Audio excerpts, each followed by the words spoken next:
চায়নাতে যদি ভাবছেন পড়াশোনা করবেন, সো পড়াশোনা করার জন্য চায়নার উদ্দেশ্যে আপনি রওনা করবেন বাংলাদেশ থেকে।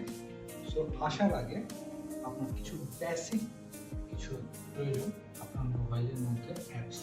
সেই অ্যাপসগুলো হচ্ছে উইচ্যাট, দিদি, দেন এমএম। এই অ্যাপসগুলো আপনার চায়নাতে যখন এয়ারপোর্ট থেকে নামবেন তখন খুব প্রয়োজন।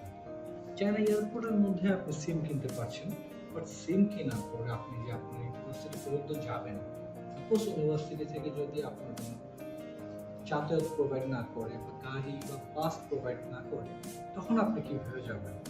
আর চায়নাতে কিন্তু আপনার ক্যাশ খুব কম চলে, বলতে চলে না বললেই চলে। সে কারণে আপনার প্রয়োজন উইচ্যাট। উইচ্যাট দিয়ে আপনি পে করতে পারবেন। এমএফ দিয়ে আপনি লোকেশন দেখতে পারবেন, ম্যাপটা দেখতে পারবেন কোথায় যাচ্ছেন। আর দিদি দিয়ে আপনি গাড়ি অর্ডার করতে পারবেন। বেসিক এই তিনটি অ্যাপস খুব প্রয়োজন। আর সাথে সাথে আপনি আগে রাখতে পারেন গুগল ট্রান্সলেটর। অনেকেই ইংলিশ বুঝবে না, অনেকে আপনি আবার চাইনিজ বুঝবেন না, সে কারণে ট্রান্সলেটর ইউজ করা খুবই বেটার।